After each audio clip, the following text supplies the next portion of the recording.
네, 시편 17편 1절부터 3절까지 말씀 함께 보겠습니다. 1절입니다. 여호와여 의의 호소를 들으소서. 나의 울부짖음에 주의하소서. 거짓되지 아니한 입술에서 나오는 나의 기도에 귀를 기울이소서. 주께서 나를 판단하시며 주의 눈으로 공평함을 살피소서. 주께서 내 마음을 시험하시고 밤에 내게 오시어서 나를 감찰하셨으나 흠을 찾지 못하였사오니 내가 결심하고 입으로 범죄하지 아니하리이다. 아멘. 오늘 말씀 가운데 하나님의 은혜가 있기를 간절히 소망합니다. 우리 기도하는 마음으로 고백합니다. 하나님의 은혜가 지금 저에게 임하기를 기도합니다. 우리 옆사람 축복하면서 하나님의 은혜가 지금 여러분에게 임하기를 기도합니다. 아멘.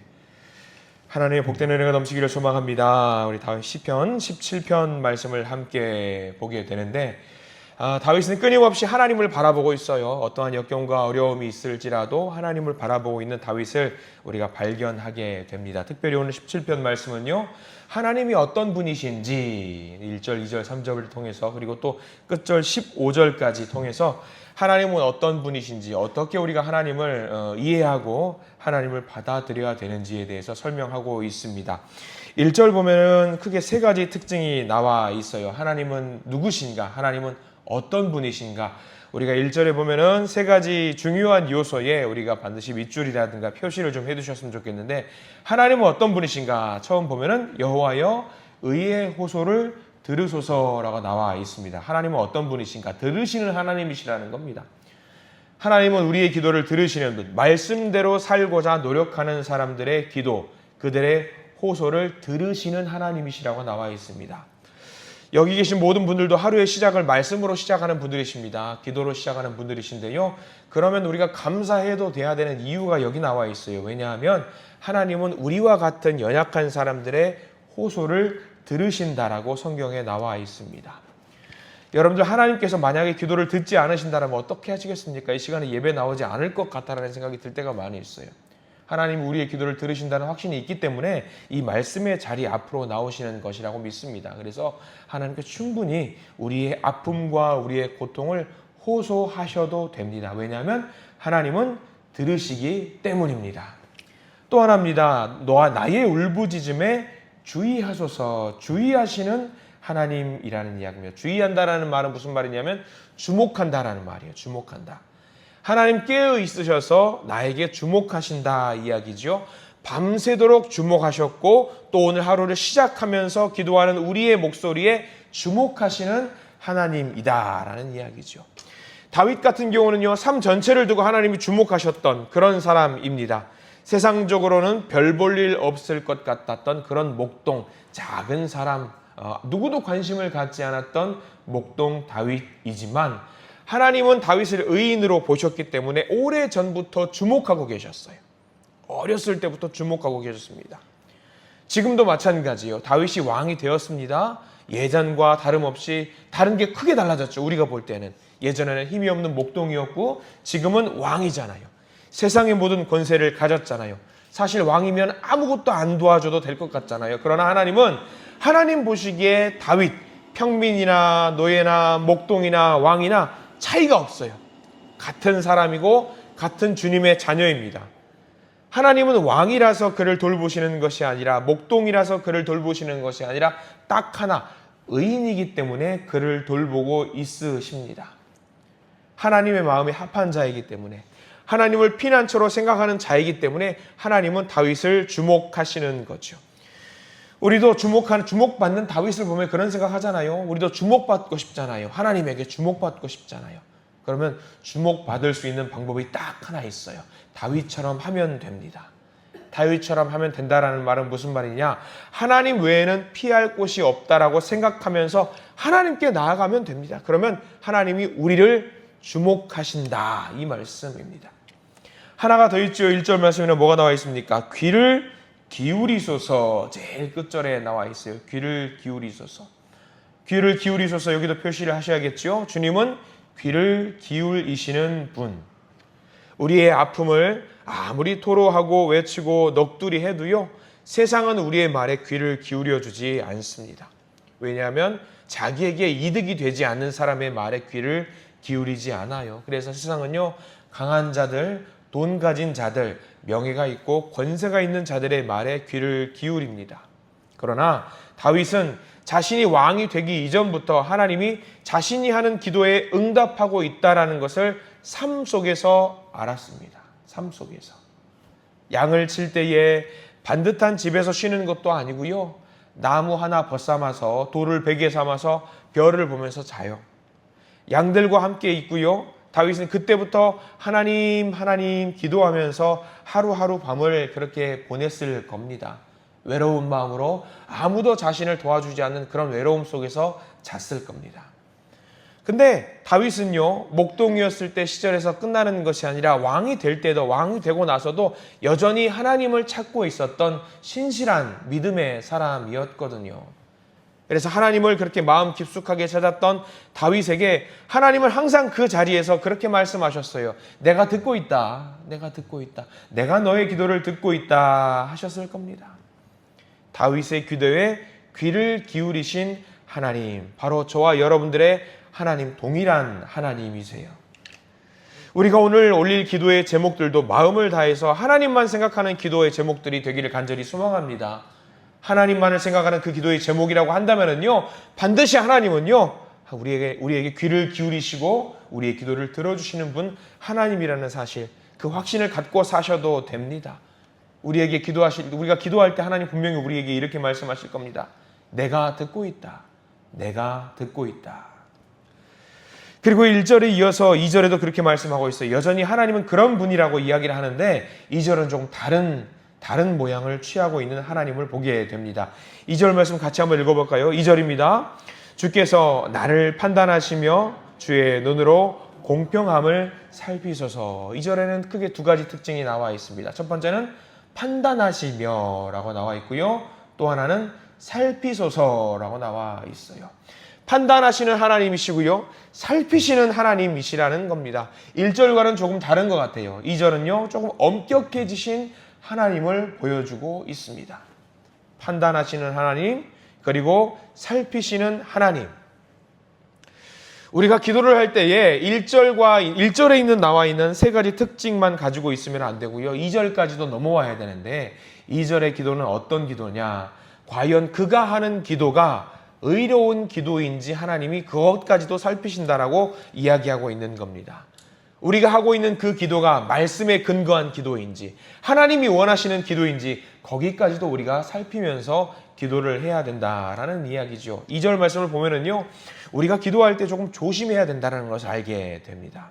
우리가 단순히 기도할 때에 그냥 소리만 내고 있는 기도는 아닌가?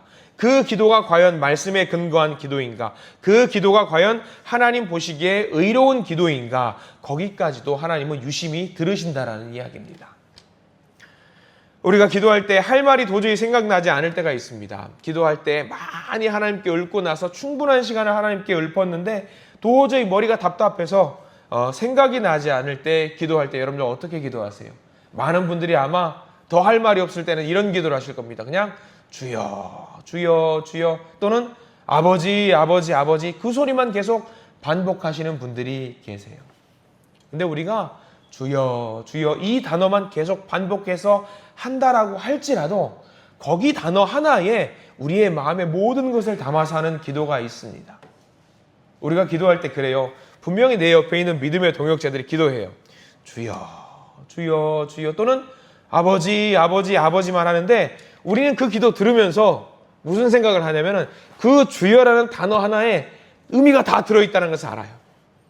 저 주여 하나에 희노애락이 다 담겨있는 기도라는 것을 알 때가 있어요. 기도할 때 옆 사람의 기도가 들리잖아요. 그러면 같이 그 기도를 들을 때에 주여라는 단어만 들었는데 내가 그 기도를 들으면서 주여라는 단어만 들었는데 내 눈에 눈물이 날 때가 있고요. 내 마음으로 저 사람을 향해서 내가 중보해야 되겠다는 생각이 들을 때가 있습니다. 아버지라는 단어 하나만 계속해서 반복하는데 무슨 기도를 하는지 다 들려요. 왜냐하면 그 사람이 어떤 상황에 처해 있는지 우리가 알기 때문이죠.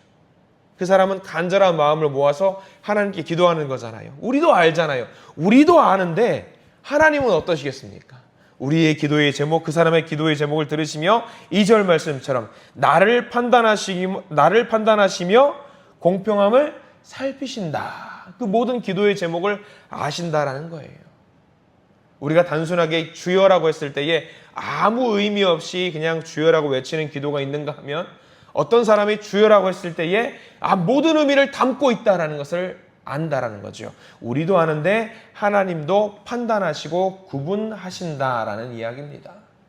여러분들 명심하십시오. 우리가 기도할 때에 특별히 할 말이 없는 그 기도라고 할지라도 주여라는 단어 하나의 의미를 담아서 하나님만을 생각하고 있습니다라고 기도하신다라는 것을 하나님께 보여드리시기 바랍니다. 반드시 그러면은요, 그 하나님은, 우리의 하나님은요, 그 기도에 응답하시는 분임을 믿으시기 바랍니다. 그 다음 어떻게 하실까요? 우리 3절 말씀까지 넘어가 볼까요? 하나님께서 우리의 기도에 어떻게 응답하시는지. 자, 3절 말씀 같이 읽어봅니다. 주께서 내 마음을 시험하시고 밤에 내게 오시어서 나를 감찰하셨으나 흠을 찾지 못하였사오니 내가 결심하고 입으로 범죄하지 아니하리다. 3절 말씀에는 특별히 시험하시고라는 단어가 있어요. 여기 반드시 표시를 해 두시기 바랍니다. 시험하시고, 여기 원어를 살펴보면은요, 단순히 테스트한다라는 의미가 담겨 있는 것이 아니라 금을 재련할 때, 금을 녹일 때에 불순물이 섞인 금인지 깨끗한 순금인지를 확인한다라는 말이 시험한다라는 이야기입니다. 쉽게 말하면은요, 우리가 기도할 때에 하나님은 우리의 마음을 보신다라는 이야기예요. 하나님의 뜻을 존중하는 기도인지 아니면 무작정 감나라 배나라 하는 그런 기도인지 점검하시는 분, 시험하시는 분, 그런 의미의 시험한다라는 의미입니다. 그러니까 17장에 나와 있는 3절의 기도는요, 내가 하는 기도가 하나님께서 바라시는 기도인지 아니면 그냥 내가 나의 만족을 위한 기도인지 어떤 기도를 하는지 하나님 우리를 시험하신다. 순금과 같이 나오는 기도인지 아닌지 점검하신다라는 이야기예요. 우리가 어떤 기도를 올려드려야 되는지 시편 17편의 말씀을 통해서 알게 되는 겁니다. 여러 가지가 있었지요. 1절부터 보시면은 들으시는 하나님, 주의하시는 하나님, 그리고 기울이시는 하나님. 그 하나님이 2절에 넘어가면은요, 나를 판단하시는 하나님, 그리고 공평함을 살피시는 하나님, 그리고 3절에서 나의 기도 시험하시는 하나님. 이런 기도를 우리가 올려야 된다라는 사실입니다. 그렇게 1절부터 쭉 넘어가면서 어떤 분들은 17편을 두고 밤샘 기도 또는 밤중 기도 또는 어떤 분들은 아침 기도라고 이야기하는 분들이 많이 계세요. 왜냐하면 1절부터 쭉 읽어 나가면은요, 15절 말씀에 주목하게 되거든요. 15절 말씀을 보면 이렇게 나와 있어요. 우리 15절 말씀 읽지 않은 본문이기 때문에 한번 읽어볼까요? 15절 말씀 읽겠습니다. 시작. 나는 의로운 중에 주의 얼굴을 배우리니 깰 때에 주의 형상으로 만족하리이다. 15절에 보면은 깰 때에 라고 나와 있잖아요. 단순하게 자고 일어나는 것을 의미하는 것일 수도 있고요. 고통 가운데 결과적으로 내가 원하는 것을 얻었기 때문에 이제 깰 때에라고 의미하는 것이 될 수도 있습니다. 밤새 뒤척였어요. 고통 가운데 힘든 시간을 보냈습니다. 내 심정을 1절부터 쭉 읊으면서 하나님 내 기도를 들어주시옵소서라고 다 읊었어요. 그리고 나서 얻은 결론 15절이 굉장히 중요한데 결론이 무엇이냐? 주의 얼굴이 무엇하고 있다? 나를 여전히 비추고 있더라. 비추고 있더라. 다윗이 했던 고민이 사실 아무것도 아니더라. 다윗이 자고 일어났는데 고통 중에 기도했고 다시 깨었는데 문제가 해결이 됐을까요? 안 됐을까요? 15절 말씀을 보면 문제가 해결이 된 것 같아요? 안 된 것 같아요? 안 됐어요. 안 됐어요. 기도했는데 하나도 해결이 안 됐어요. 여전히 힘들고요. 여전히 아파요. 우리가 1절부터 보면은 들으시는 하나님이시고 살피시는 하나님이시기 때문에 이제 뭔가 변화가 일어나고 내 고통이 해결될 것 같다 라고 생각을 하게 되잖아요. 근데 15절 깨고 일어났는데 아무것도 해결이 안 돼요. 근데 달라지는 거 하나, 아니 달라지는 것도 아니지요. 무엇이냐면 가장 중요한 거, 여전히 아픔 속에 있을지라도 하나님의 얼굴이 누구를 바라보고 있는 거예요? 나를 바라보고 있다라는 것을 다윗이 알게 되었고요. 그 모습을 보게 되고 확신 가운데 있게 되니까 다윗이 무슨 생각을 하냐면, 하나님 여전히 저를 바라봐주고 계시네요. 그거면 충분합니다. 그거면 만족합니다. 그 기도를 하나님께 올려드리고 있는 거죠. 다윗의 기도가 정석입니다. 다윗은 말씀에 근거한 기도를 하나님께 올려드렸습니다. 하나님 살피시지요? 도와주시지요? 그래요. 하나님 자고 일어났는데 여전히 변화가 안 되었네요. 여전히 고통 가운데 있네요. 눈물을 여전히 흘리게 만드시네요. 그래도 하나님 나를 지켜보시네요. 감사합니다. 하나님 바라보고 있으니까 제가 힘을 내서 열심히 달려가겠습니다. 그 기도입니다. 우리가 이런 기도를 하나님께 올려드리기를 소망합니다. 주님, 앞으로 가도 답이 없네요. 뒤로 가도 답이 없고요. 자고 일어나도 답이 없네요. 당장 해결될 것 같은데 여전히 하나님 고통 중에 있게 만드시네요. 그런데 하나님 나를 지켜보고 계시네요. 감사합니다. 그러면은요, 우리가 그때 하나님을 의지할 때에, 피난처로 하나님을 의지할 때에 하나님은 어떻게든 우리를 바라보시면서 피난처로 우리를 인도하실 줄 믿습니다. 그런 하나님을 오늘 만나보기를 간절히 소망합니다. 하나님은 어떤 어려운 상황 속에서 다윗을 버리지 아니하셨던 것처럼 우리도 이 기도를 하나님께 올려드릴 때에 우리를 버리지 아니하시고 그의 기이한 사랑으로 우리를 도우실 줄 믿습니다. 문제가 해결되는 것보다 더 중요한 것, 하나님이 나를 지켜보고 있으시다라는 것, 그거를 잊지 마시고 하나님을 의지하시는 복된 하루가 되기를 간절히 소망합니다. 기도하겠습니다. 하나님 감사합니다. 오늘 시편 17편을 통해서 말씀을 의지하고 기도하면서 하나님께 나아갔더니 여전히 하나님이 나를 지키시고 있다라는 확신 가운데 하루를 시작하는 다윗을 만나보게 됩니다.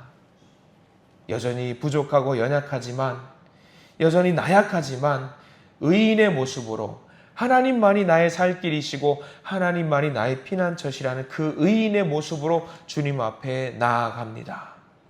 주님, 저를 향해서 저를 바라보시고 있는 그 얼굴을 다른 쪽으로 돌리지 마시고 계속해서 저를 지켜봐 주시옵소서. 저를 도와주시옵소서.